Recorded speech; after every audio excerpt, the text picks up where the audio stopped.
من الشیطان اللعین الرجیم بسم اللہ الرحمن الرحیم الحمد للہ رب العالمین والصلاة والسلام والتحیۃ والاکرام علی اشرف الانبیاء والمرسلین وعلی آلہ الطیبین الطاہرین المعصومین وَلَعْنَةُ اللَّهِ عَلَىٰ أَعْدَائِهِمْ أَجْمَعِينَ أَمَّا بَعْدُ فَقَدْ قَالَ اللَّهُ تَبَارَكَ وَتَعَالَىٰ يَا أَيُّهَا الَّذِينَ آمَنُوا اتَّقُوا اللَّهَ وَكُونُوا مَعَ الصَّادِقِينَ صلوات.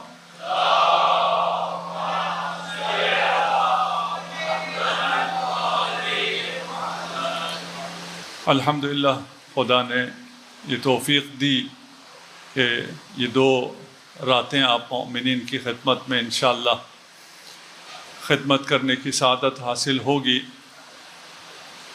آواز آ رہی ہے؟ میری آواز بھی آ رہی ہے؟ صرف پنکھوں کی آواز آ رہی ہے؟ میری آواز پہنچ رہی ہے؟ ٹھیک. موضوع آپ لوگوں تک شاید پہنچا ہو جس موضوع پہ مجھے حکم ہوا ہے، اور کوشش کروں گا اسی موضوع پر ہی گفتگو کروں جتنی گفتگو مجلس میں ممکن ہے. کم اس موضوع پر بولا جاتا ہے، کم سنا جاتا ہے. امام جعفر صادق علیہ الصلوۃ والسلام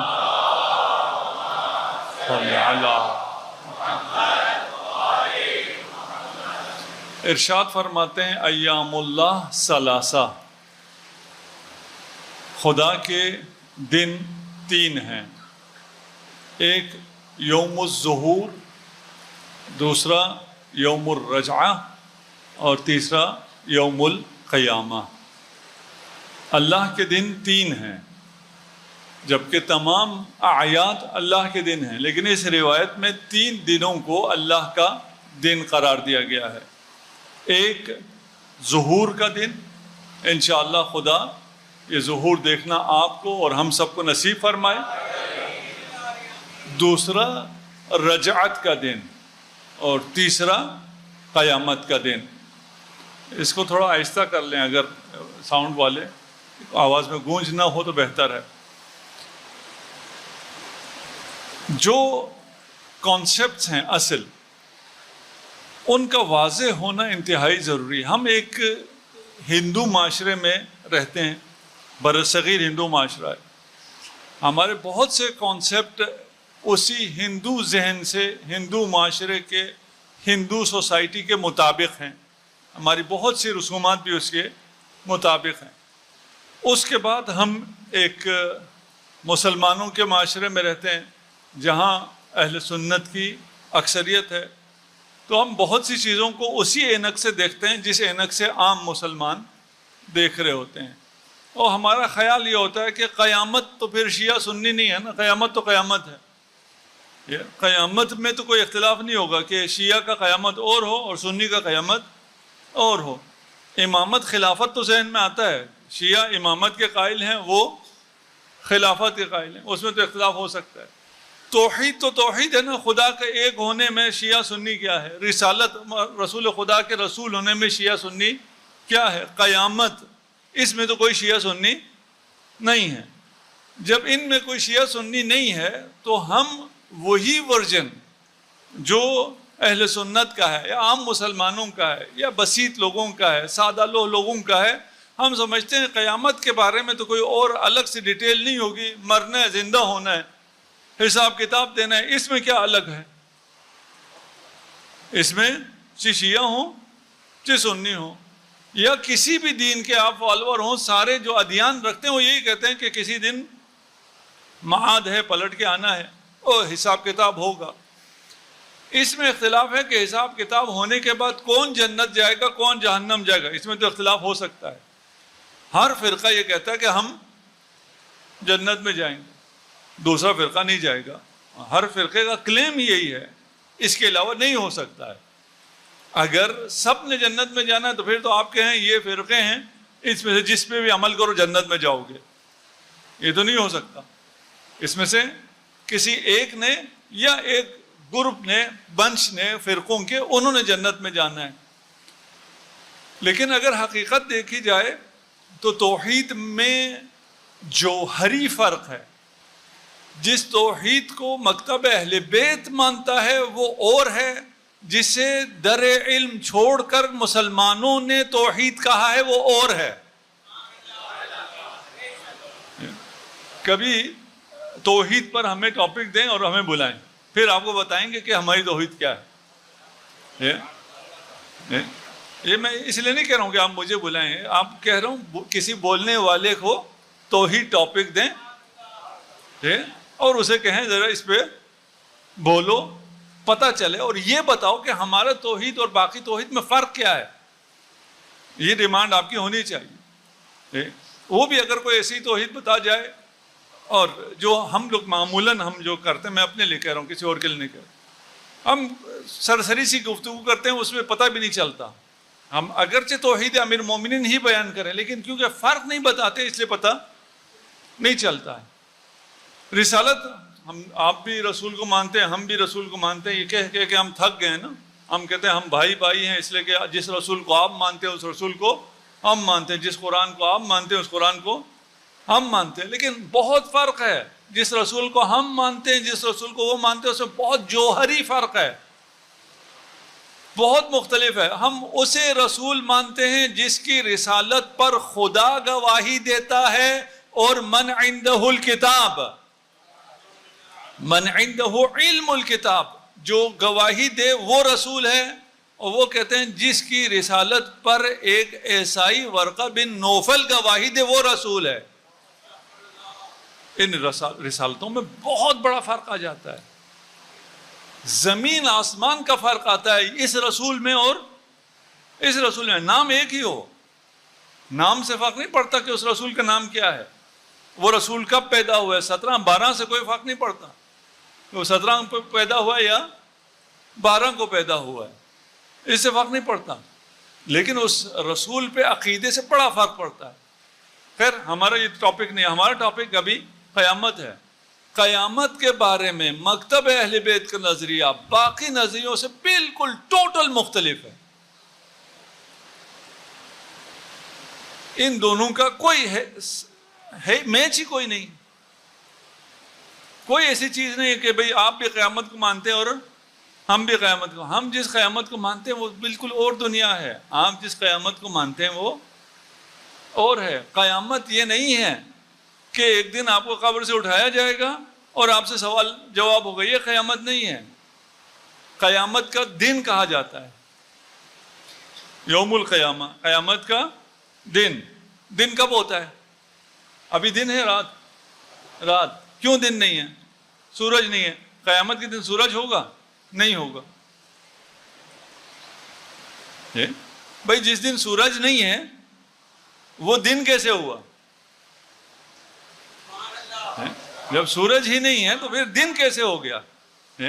پھر اس میں ہمیں سمجھنا ہوگا پھر دن کیا ہے۔ سورج کے نکلنے سے کیا ہوتا ہے؟ ابھی جو آپ کو اندھیرا نظر آتا ہے، سورج نکلنے سے سب چیزیں واضح ہو جاتی ہیں، ہر چیز کا رنگ نکھر آتا ہے، ہر چیز کی حقیقت پتہ چلنا شروع ہوتی ہے، اس لیے دن کہا جاتا ہے۔ قیامت کے یہ سورج نہیں ہوگا، لیکن آفتاب امامت سے اور نور خداوندی سے ہر چیز کی حقیقت عیاں ہو جائے گی،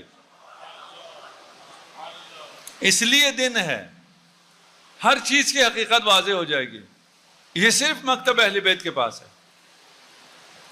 یہ آپ کو یہ قیامت نہیں ملے گی، یہ آپ کو یہ قیامت ملے گی۔ آپ کا حساب کتاب، میرا حساب کتاب بعد کی بات ہے کہ میرا حساب کتاب کیسے ہوگا اور میرے ساتھ کیا کیا جائے گا، یہ بات کی بات ہے، یہ بہت چھوٹی سی بات ہے۔ اصل بات کیا ہے؟ اس دن ہر چیز واضح ہو جائے گی، ہر چیز آشکار ہو جائے گی۔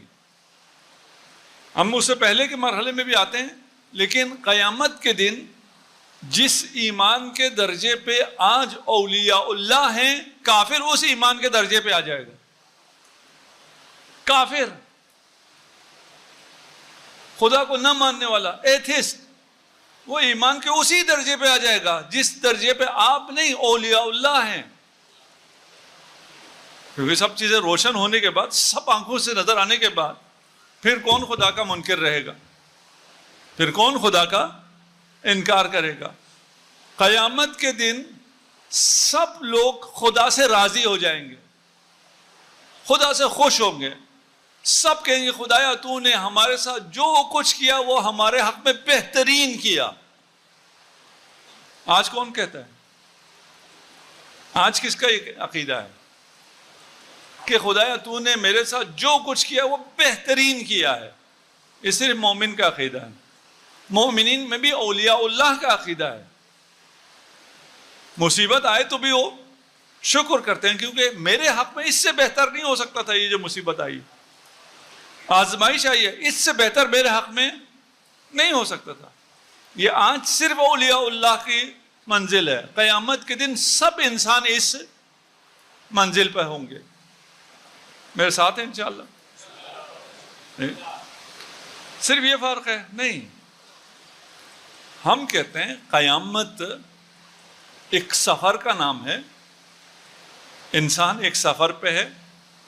اس سفر میں وہ مشقت اٹھاتا ہوا جا رہا ہے. انک کادح الی ربک کدحا فملاقیہ.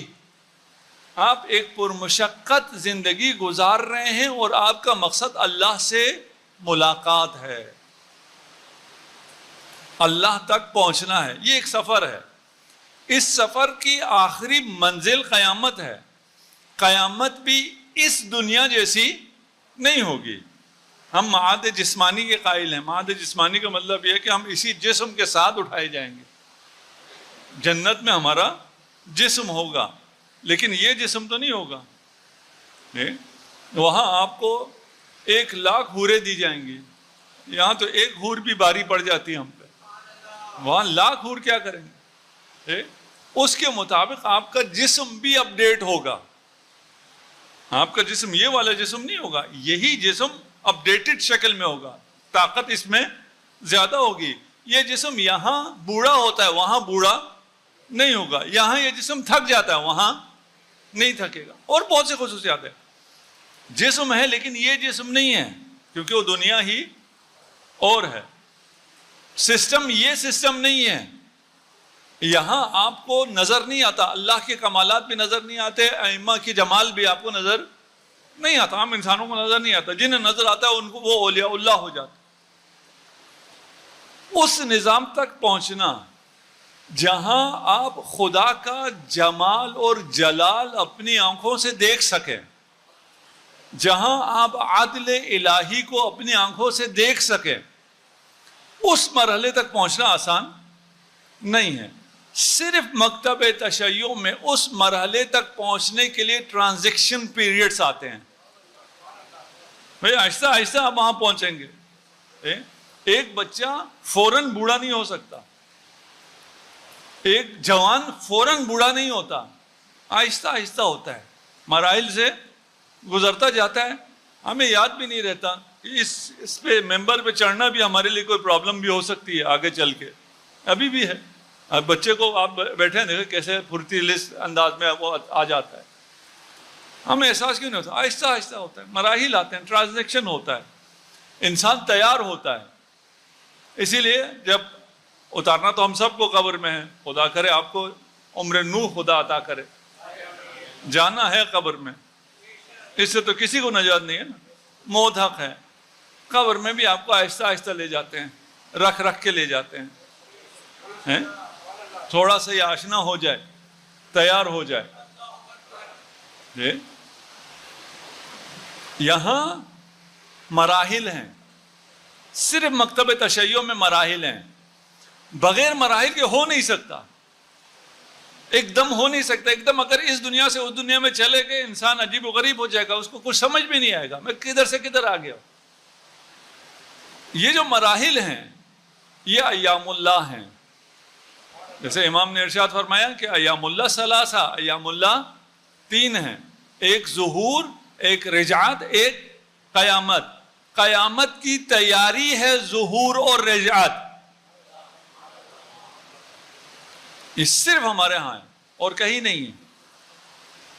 ظہور ہے ہاں، مہدویت ہے، منجی تمام ادیان میں ہے، لیکن منجی کا یہ تصور صرف مکتب اہل بیت میں ہے کہ جب امام ظہور فرمائیں گے تو اس کے بعد انسان تیار ہوگا اس عالم میں جانے کے لیے، اس عدل الہی کو دیکھنے کے لیے، برداشت کرنے کے لیے جو قیامت کے دن ہوگا. اس سے پہلے اس دنیا کو عدل سے پر کیا جائے گا.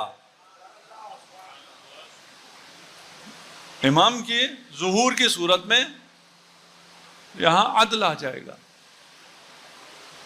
یہ ٹرانزیکشن اتنا اہم ہے.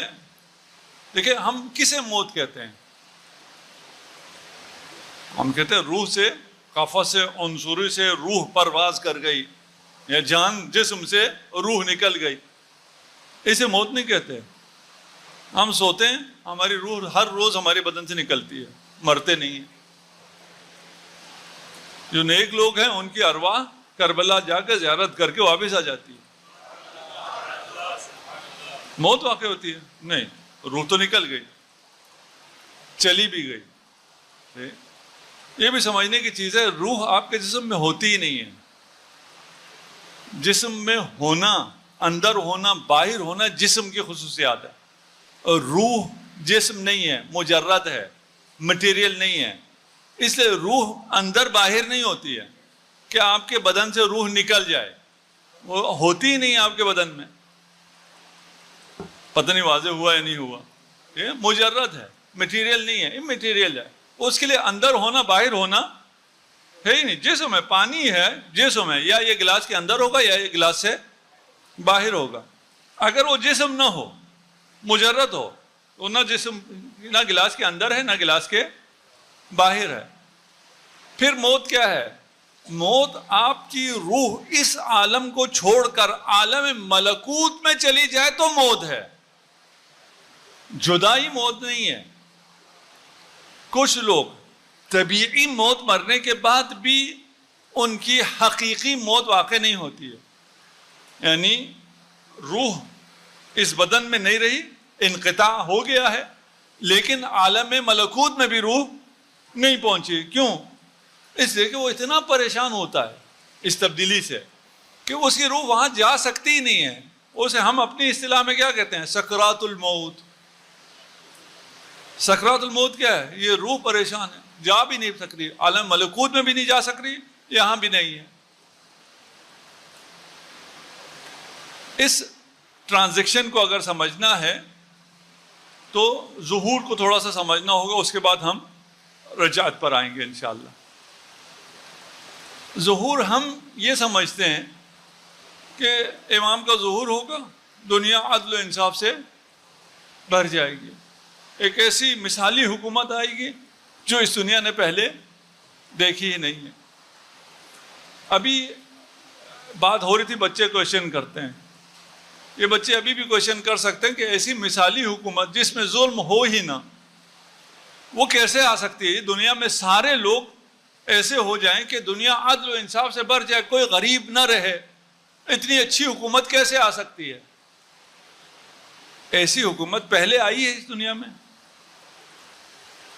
جی آئی ہے. یہ جو ہم نہیں بتاتے نا، جو میں کہہ رہا ہوں کہ ہم ایک دوسرے لوگوں کے کلچر میں، اس کی یہ ایک وجہ یہ ہے، ایسی حکومت آئی ہے. جیسی حکومت آنی ہے وہ حکومت پہلے بھی آئی ہے. امیر المؤمنین علی ابن ابی طالب کی حکومت وہی حکومت ہے.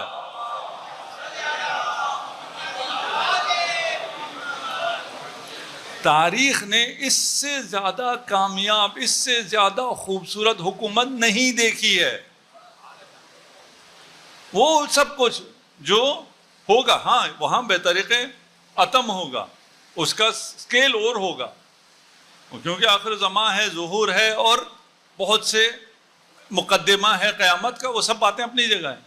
لیکن اسی عدل الہی کو جو قیامت کے دن دیکھنا ہے، جو بغیر ٹرانزیکشن کے ممکن نہیں ہے، لوگ برداشت نہیں کر سکتے، اسی عدل کو جب کوفہ میں لوگوں نے عدل علی کی شکل میں دیکھا، لوگوں نے سے برداشت نہیں ہوا. لوگ علی کے خلاف کرپشن کی وجہ سے نہیں آئے، علی کے خلاف عدل کی وجہ سے. علی کا عدل برداشت نہیں ہوا. کبھی موقع ملے تو اس پہ ذرا کام کیجیے گا. حکومت امیر المؤمنین، خوبصورت ترین حکومت، کامیاب ترین حکومت، جس میں کوئی غریب باقی نہیں رہا تھا، کوئی فقیر باقی نہیں رہا تھا. آج کوئی حکومت ہے؟ یہ جو حکومتیں پوری دنیا کا پیسہ لوٹ کے لے جا رہی ہیں، وہاں بھی غریب ہیں، وہاں بھی بے گھر ہیں. ایسا ہے ہی نہیں کہ کسی ملک میں آپ کو فقیر نہ ملے. مملکت علی ابن ابی طالب میں کوئی فقیر نہیں تھا.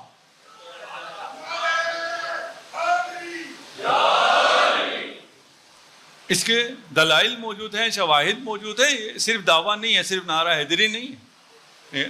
اس پہ اگر بحث ہو، حکومت امام زمان یہ نہیں ہے کہ عدل و انصاف سے دنیا بھر جائے گی اور کچھ نہیں. یہ تو ایک بہت چھوٹا سا مظہر ہے. جو کچھ ہوگا اس کا ایک چھوٹا سا لازمہ یہ ہے کہ دنیا میں عدل و انصاف ہوگا. ظہور کے بعد، ظہور فرج امام زمان، ہماری روایت میں ہے کہ یہ امام کا ظہور در حقیقت خدا کا ظہور ہے. اب اس کو تھوڑا سا سمجھنے کی ضرورت ہے. یہ فرج اللہ ہے. وہ جو عدل آپ کو نظر آئے گا، وہ اس دنیا میں جتنا عدل الہی تجلی کر سکتی ہے اتنی عدل کی تجلی ہوگی. انصاف کی اتنی تجلی جتنا اس مٹیریل ورلڈ میں ہو سکتا ہے، وہ امام کی حکومت میں ہوگا. ظہور چیزوں کے روشن ہونے کا، دن کا نام ہے. چیزیں واضح ہونا شروع ہو جائیں گی، لوگوں کو چیزیں سمجھ میں آنا شروع ہو جائیں گی. اگر ظہور کے لیے اپنے آپ کو تیار کرنا چاہتے ہیں، جب چیزیں واضح ہو جائیں نا، تو کسی ظہور کے دور کی بات ہے، عدل و انصاف کے علاوہ کسی مومن کے دل میں کسی مومن کا کینہ نہیں ہوگا. یہ زمانے ظہور میں ہوگا. تیاری کرنی ہے، اپنے دل سے کینوں کو نکال دو. امام جعفر صادق علیہ الصلوۃ والسلام ارشاد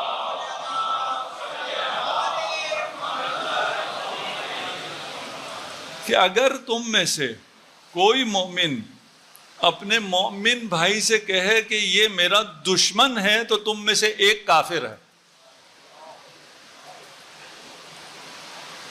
اگر کسی نے اپنے مومن بھائی کو دشمن بنایا ہے تو وہ کافر ہے. اگر اس نے نہیں بنایا ہے، میں نے اس پہ الزام لگایا تو میں کافر ہوں. مومن کے دل میں مومن کا کینہ نہیں ہوگا. کیوں نہیں ہوگا؟ اس لیے کہ حقیقتیں واضح ہو جائیں گی. اس دنیا میں جو اولیاء اللہ کا مقام ہے، زمانے ظہور میں وہ عام آدمیوں کا لیول ہوگا. آج اولیاء اللہ ہے کہ اس کے دل میں کسی کا کینہ نہیں ہوتا ہے. زمانے ظہور میں سارے مومنین، انشاءاللہ ہمیں وہ ایام نصیب ہوں، ہمارے دل کینے سے پاک ہوں گے. تو وہ آج لے آؤ نا، کینے سے پاک کر لو نا. کسی نے روکا ہے کیا؟ سمجھ میں آنے کی دیر تھی نا، سمجھ میں آ گئی.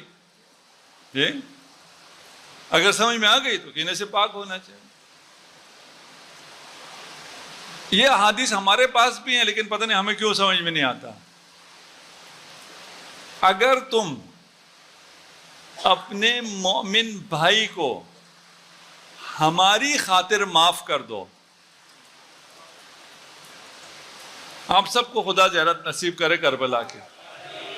گئے بھی ہیں آپ، حرم کے چوکھٹ پہ پہنچتے ہیں، آپ چوکھٹ کا بوسہ لیتے ہیں، دروازے کو چومتے ہیں. دروازہ آپ کو کیا کہتا ہے؟ راستہ دے دیتا ہے، آپ کو چومتا ہے، آپ کو شکریہ کرتا ہے. کیا کرتا ہے؟ کچھ بھی نہیں. پھر کیوں چومتے ہو دروازہ؟ بھائی دروازے نے جواب نہیں دینا ہوتا، صاحب زری نے جواب دینا ہوتا ہے. میں اس دروازے کو اس نسبت کی وجہ سے چوم رہا ہوتا ہوں، اس سے مجھے جواب نہیں چاہیے ہوتا. اس مومن کا کینہ دل سے نکالو، اس کا انتظار نہ کرو یہ کیا جواب دے گا، یہ دیکھو مولا کیا جواب دیں گے. اگر یہ پتا ہو کہ میں اگر یہ کینہ نہیں رکھتا ہوں، زیادتی کی ہے، کوئی مشکل ہوئی ہے، کچھ اس مومن سے مجھے آنچ آئی ہے، اگر میں کینہ نہیں رکھتا ہوں تو میرا امام مجھ سے خوش ہو جاتا ہے. جب یہ سامنے آ رہا ہو جی، وہ علی ابن یقطین کا واقعہ آپ کے سامنے ہے ناصر جمال کے ساتھ. جب علی ابن یقطین، کون جانے علی ابن یقطین کیا ہے، جسے امام نے خود اجازت دی ہو جاؤ دربار میں، جاؤ وزیر اعظم رہو، جاؤ شیعوں کی مدد کرو، ضمانت دی ہے، 3 ضمانتیں دی ایک ضمانت کے مقابلے میں، آپ کو معلوم ہے. لیکن جب ایک مومن کی اس کا کام نہیں کیا، امام نے اس کو راہ نہیں دی، امام نے ملنے سے انکار کر دیا. جب وہ مومن سے جا کے معافی مانگ کے آیا، امام خود اس سے استقبال کے لیے باہر آئے. اگر یہ چیزیں مجھے پتہ چل جائیں، ظہور میں یہ ساری چیزیں پتہ چل جائیں گے، یہ چیزیں اگر مجھے پتہ چل جائیں، اور جو کہ مجھے پتہ چل رہی ہیں، چل گئی ہیں، تو جو بحر العلوم، سید مہدی بحر العلوم، نجف میں صاحب کرامات، ہمارے ہاں یہ کرامات والے کہانیاں بہت کم ہیں، باقی جگہ تو بہت زیادہ ہیں نا، کرامات بہت زیادہ ہیں، کہانیاں بہت زیادہ ہیں. ہمارے ہاں نہیں ہیں. ہمارے ہاں 2-4 لوگ ہیں جنہیں صاحب کرامات کہتے ہیں، ان میں سے ایک سید مہدی بحر العلوم ہے. ان کے ہمدرد تھے مرزا قومی، 7 درس پڑھتے تھے، کہتے ہیں میں اس سے اچھا تھا، میں نجف چھوڑ کے قوم چلا گیا. کچھ عرصے بعد شہرت آئی نجف سے کہ سید مہدی بحر العلوم کون ہے بھائی؟ یہ سید مہدی بحر العلوم. کہا وہ سید مہدی جو آپ کے ساتھ پڑھتا تھا. کہتے ہیں میں آیا نجف واپس، ان سے ملنے گیا، ان کے ساتھ بیٹھا، ان کی محفل میں، ان کے گفتگو سے، درس سے، بحث سے مجھے پتہ چلا ہاں یہ تو باہر ہو گئے، یہ وہ سید مہدی نہیں ہے. پوچھا جا کے کہ بھئی کیا ہوا؟ تو ہم تو 7 درس پڑھتے تھے، تم سے تو میں زیادہ ذہین تھا، کیا ہوا؟ کہا ایک دفعہ میرے مرنے کے بعد بتانا، زندگی میں نہ بتانا. ایک دفعہ مسجد سہلا گیا، دیکھا امام زمان نماز پڑھ رہے ہیں.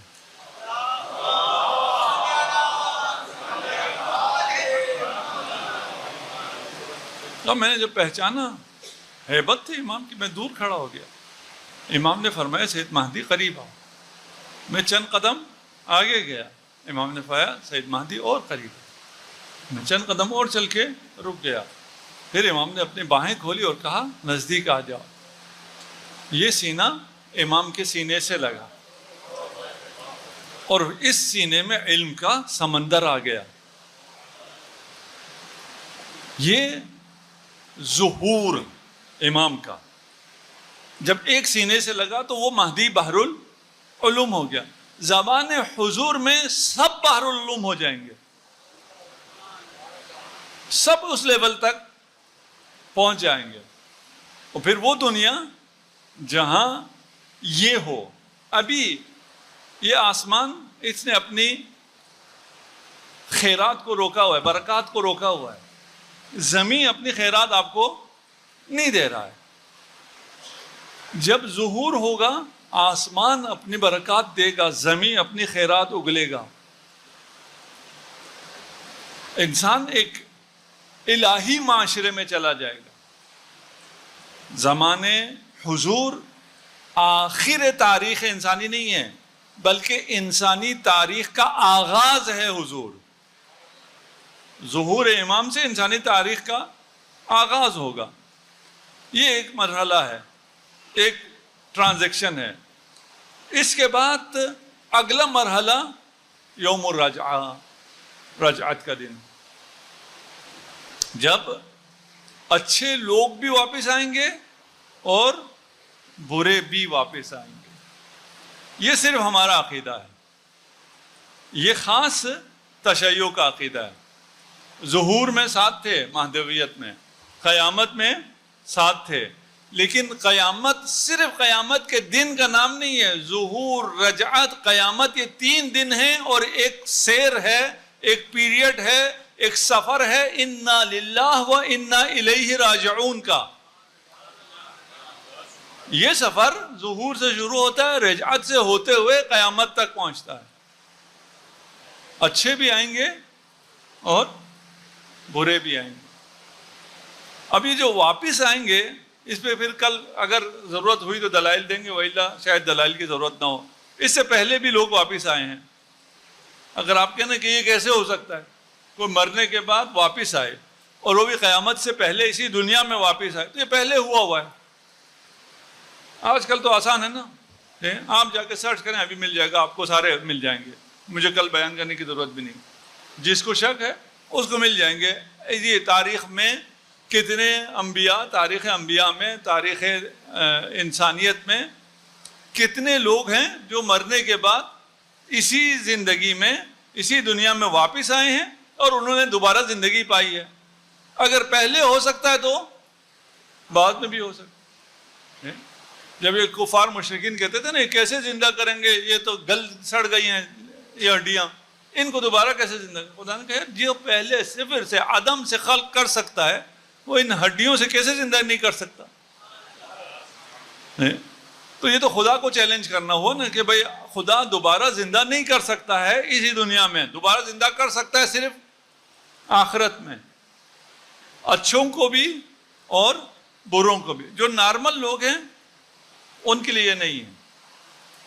پھر نارمل کے لیے کیسے ٹرانزیکشن ہے، یہ اگر میرے ذہن میں رہا تو میں بیان کروں گا، نہیں تو آپ کو کم از کم یہ پتا ہو کہ اس کا بھی جواب ہے اگر اپنے موقع پہ بیان کر سکا، وقت میں مناسب کوئی گنجائش رہی. بروں کو کیوں دوبارہ لایا جائے گا؟ تاکہ ان کی کفر میں اضافہ ہو جائے. اچھوں کو کیوں دوبارہ لایا جائے گا؟ اس لیے کہ اچھوں پہ جو ظلم ہوا ہے اور خدا کا وعدہ ہے کہ میں مظلوموں کی نصرت کروں گا، ان تک میری مدد آئے گی، اسی دنیا میں وعدہ الہی پورا ہو جائے، ان کا ایمان زیادہ مضبوط ہو جائے، ان کا کفر زیادہ بڑھ جائے، ان کو زیادہ عقاب ہو جائے. اچھا یہ کیسے ہو سکتا ہے کہ میں بھی واپس آیا ہوں، آپ بھی واپس آئے، آپ کا ایمان بڑھ رہا ہے، میرا کفر بڑھ رہا ہے، یہ کیسے ہو سکتا ہے؟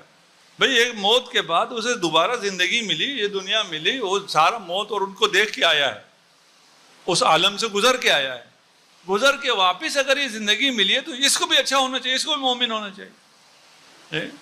یہ جو کافر اٹھایا جائے گا، یہ جو منافق اٹھایا جائے گا، یہ جو ظالم اٹھایا جائے گا، یہ جب دوبارہ اٹھایا جائے گا یہ دیکھے گا اس کو تو رجعت کا پتہ نہیں ہے، اس کو تو صرف یہی بتایا نا قیامت ہے.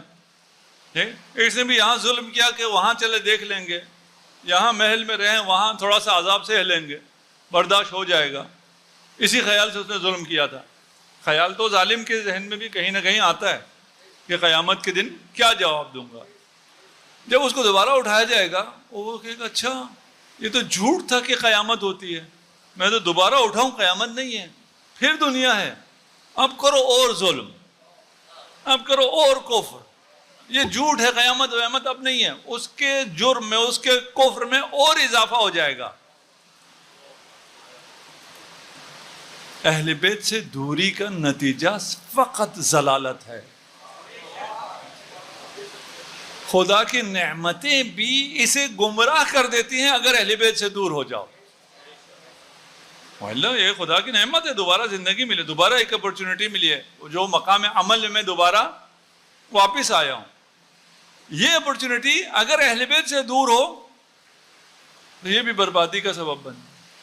مومن کو کیونکہ پتہ ہوگا، ہمیں ابھی بتایا گیا ہے، ہمیں بتایا جا رہا ہے کہ آپ کو دوبارہ اٹھایا جا سکتا ہے. ہم سب اپنی دعاؤں میں اس بات کا کرتے ہیں، عربی میں تو پڑھتے ہیں، آپ کو اردو کس کو کتنی سمجھ میں آتی ہے مجھے نہیں پتا. ہم کہتے ہیں ہماری پہلی دعا تو یہ ہے کہ ہمیں اپنی زندگی میں ہی امام کا ظہور نصیب ہو جائے، اور اگر امام کے ظہور سے پہلے ہماری موت ہو جائے، جب امام ظہور فرمائے تو ہم بھی قبر سے اٹھائے جائیں، ہم بھی امام کے ساتھیوں میں ہو. رجعت ہے نا، اور کیا ہے؟ یہ رجعت ہے نا کہ آپ کو دوبارہ اٹھایا جائے اور آپ کو امام کے اعوان و انصار میں شامل کیا جائے.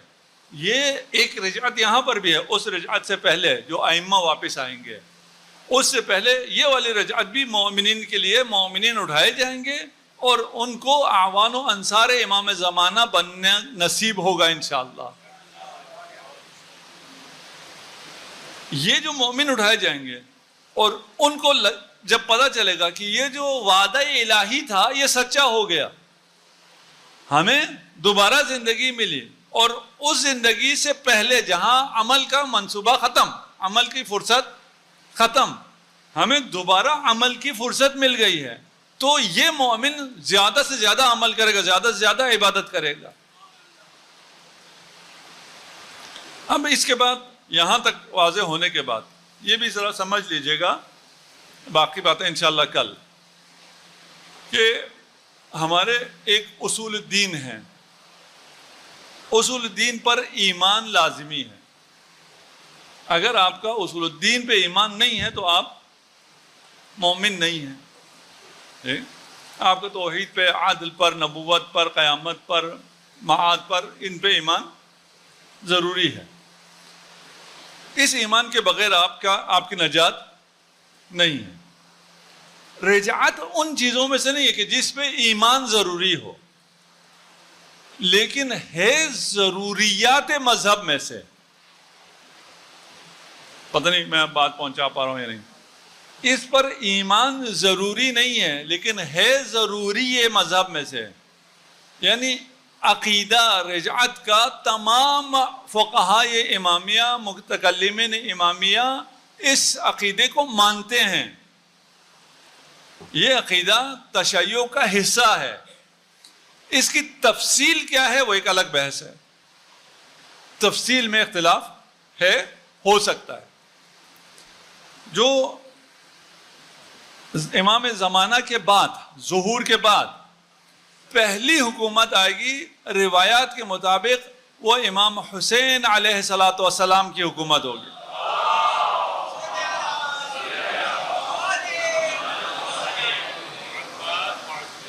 اور وہ وعدہ الہی کہ مظلوم کی نصرت ہوگی، وہ جو حل من ناصر ینصرنا کی صدا کربلا میں بلند ہوئی تھی، اس صدا کا جواب آئے گا، امام کی نصرت ہوگی. اور عام مومنین میں سے یا لیتنی کہنے والوں کو اس دن اٹھایا جائے گا. یہ صرف ایک خواہش نہیں ہے کہ کاش ہم ہوتے. آپ ہو سکتے ہیں، وہ دن آ سکتا ہے کہ آپ کو شہدائے کربلا کے ساتھ اٹھایا جائے، اسی دنیا میں اٹھایا جائے، اسی دنیا میں آپ کو وہ مقام ملے. اور اس کے بعد پھر یہ سلسلہ ہوگا ترتیب کے ہے. آخری حکومت رجعت میں امیر المؤمنین علی ابن ابی طالب کی حکومت ہوگی.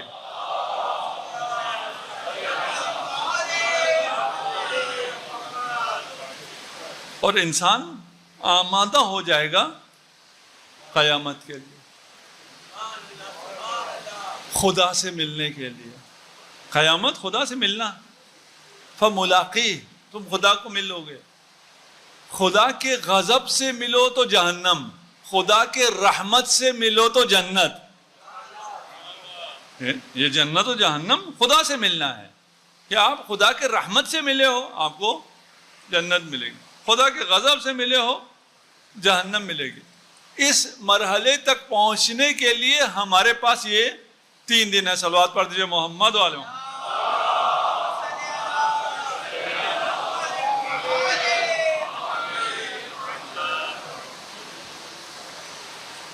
انشاءاللہ کل کی مجلس میں اگر آپ لوگ تشریف لائے، جو تشریف لائیں، تو اس بحث کو ہم آگے چلائیں گے اور دیکھیں گے یہ کہاں تک پہنچتی ہے. ہم خوش نصیب ہیں، ہم اپنے نصیب پہ جتنا ناز کریں کم ہے. ہمیں اس دنیا میں بھی یہ فرش عزا نصیب ہوئی ہے. ایک شخص کا نام عمل آئے گا، دیکھے گا خالی ہے، کچھ بھی نہیں. کہا جائے گا اس کو جہنم لے جاؤ، اس کے نام عمل میں کچھ بھی نہیں. جہنم کی طرف لے جایا جا رہا ہوگا. ایک فرشتہ آئے گا کہ تمہاری ایک امانت میرے پاس ہے، ایک قیمتی ہیرا ہے، یہ امانت لے لو اور جاؤ اس کی قیمت لگاؤ، دیکھو اس کی کیا قیمت ملتی ہے، شاید تمہیں کچھ جنت مل جائے۔ وہ خدا کی بارگاہ میں لے جائے گا، اس کی کیا قیمت ہے، کیا ہے مجھے نہیں پتا، کہا جائے گا انبیاء کے پاس جاؤ، انبیاء سے اس کی قیمت لگواؤ۔ انبیاء کے پاس جائیں گے، انبیاء کہیں گے ہم اس کی قیمت نہیں لگا سکتے، خاتم الانبیاء کے پاس جاؤ۔ خاتم الانبیاء کے پاس آئے گا وہ شخص، اسے کہا جائے گا اس کی قیمت میرا بیٹا حسین لگائے گا۔ حسین بارگاہ خداوندی میں اس شخص کے ساتھ حاضر ہوں گے اور امام ارشاد فرمائیں گے اس کی قیمت میں خود ہوں، یہ شخص میرا ہے، اسے میرے ساتھ جنت میں جانے کی اجازت دے دے۔ وہ شخص پوچھے گا مولا یہ چیز کیا ہے، مجھے نہیں پتا چلا۔ مولا فرمائیں گے یہ وہ آنسو ہے جو فرش عزا پر۔ کتنے خوش نصیب ہیں آپ کو خدا نے یہ آنسو دیے۔ یہ آنسو بھی آپ کے تھوڑی ہیں، امام حسین نے یہ آنسو خود آپ کو دیے اور اس کے بعد خود آپ کو خرید رہا کہ یہ میز پہ آنسو بہانے والا یہ میرا ہے۔ اجرکم علی اللہ۔ وہ امیر المومنین جس کی حکومت ہوگی، رجعت میں آخری حکومت ہوگی، شیطان کو قتل کر دیں گے، اس کی خوبصورت حکومت کوفہ میں آخر کو اختتام کو پہنچتی ہے۔ ایک شقی ایک وار کرتا ہے، فرق امیر المومنین شگافتہ ہو جاتا ہے، اتنا خون نکلتا ہے امیر المومنین چل نہیں سکتے۔ ایک قالین پہ رکھ کے بیت الشرف کی طرف لا رہے ہوتے ہیں، جب بیت الشرف نزدیک آتا ہے امیر المومنین فرماتے مجھے نیچے اتارو، میں چل کے جاؤں گا۔ فرمایا امیر المومنین آپ چل نہیں سکتے۔ جواب دیا میری بیٹی مجھے اس حالت میں دیکھ نہیں سکتی۔ اجرکم علی اللہ۔ خدا آپ کے گریے کو قبول کرے، خدا ان آوازوں پہ اپنی رحمت کا نزول فرمائے۔ امیر المومنین آخری وصیت کر رہے ہیں، ایک ایک کر کے اہل بیت کو بلا رہے ہیں۔ جناب زینب کبریٰ کو بلایا اور کربلا کے مصائب بتانا شروع کیے۔ ایک مرحلہ آیا زینب کبریٰ نے بہت گریہ کیا، امیر المومنین نے دوبارہ بلایا، کان میں کچھ ارشاد فرمایا، زینب خاموش ہو گئی۔ کربلا سے کوفہ کا سفر شروع ہوا۔ کوفہ کے سفر میں آپ جانتے ہیں عربوں کو اسیر نہیں کیا کرتے تھے، مسلمان خواتین کو بے مخنہ و چادر نہیں کیا کرتے تھے۔ ایک مومنہ نے اپنے چھت سے دیکھا کہ کچھ اسیر آ رہے ہیں، مردوں کو اسیر کیا ہوا ہے، عورتوں کو بے مخنہ و چادر کیا ہوا ہے۔ اس نے زینب کبریٰ سے پوچھا تم کس قوم و قبیلے سے ہو؟ فرمایا ہم قوم و قبیلے سے نہیں ہیں، ہم آل رسول ہیں۔ اجرکم علی اللہ۔ وہ خاتون چھت سے اترتی ہے، ہمسایوں کے دروازے پہ جا کے دستک دیتی ہے، کوئی چادریں ہیں تو دے دو۔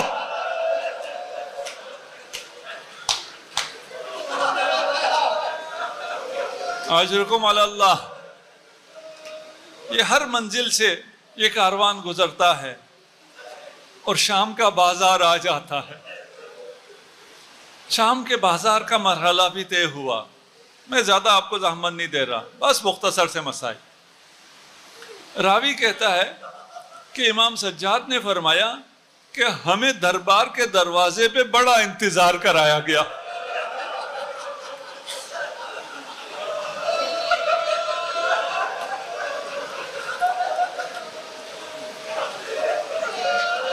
میرے بابا کے سر کو ایک درخت کے ساتھ لٹکا دیا گیا۔ میرے بابا جب ہماری طرف دیکھتے تھے تو امام کی آنکھیں کھلی ہوتی تھی، لیکن جب امام کا سر زینب کبریٰ کی طرف ہوتا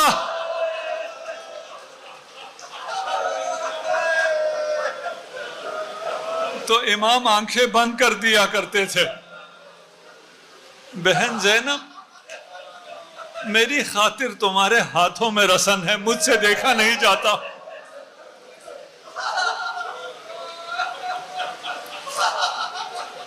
بس آپ کی زحمت تمام کر دی.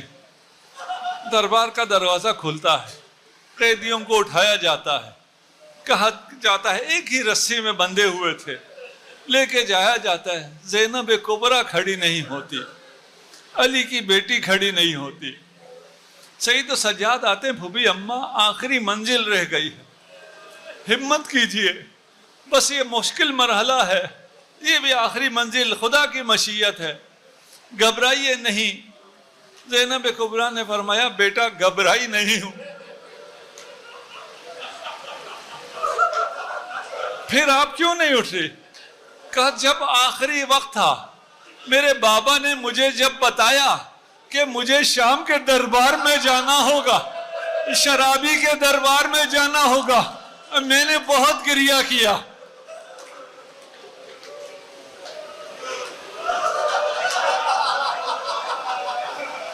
اجرکم علی اللہ. میرے بابا نے مجھے قریب بلایا اور میرے کان میں فرمایا بیٹا گھبرانا نہیں، جب شرابی کے دربار میں جاؤ گی نا تو میں بھی تمہارے ساتھ آؤں گا، میں علی کا انتظار کر رہی ہوں.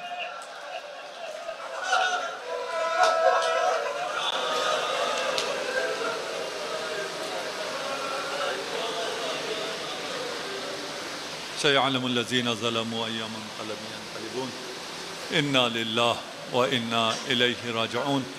خدایا ہمارے اس قلیل عبادت کو اپنی بارگاہ میں قبول منظور فرما، تمام عزاداروں کی حفاظت فرما، تمام مریضوں کو شفاء عاجل عنایت فرما، تمام ہزار کے مرحومین کی مغفرت فرما، تمام وہ لوگ جنہوں نے اس فرش اعضاء کے لیے، اس مسجد کی، اس مرکز کی تعمیر کے لیے تعاون کیا، خدایا ان کی توفیقات خیر میں اضافہ فرما، ان کی مشکلات کو آسان فرما. ہم سب کو دنیا میں زیارت امام حسین، آخرت میں شفاعت امام حسین سے بہرمند فرما. ہمیں امام زمانہ عجل اللہ فرجہ الشریف کے اعوان و انصار میں قرار دے. امام زمانہ عجل اللہ فرجہ الشریف کے ظہور میں تعجیل فرما برحمتک یا ارحم الراحمین.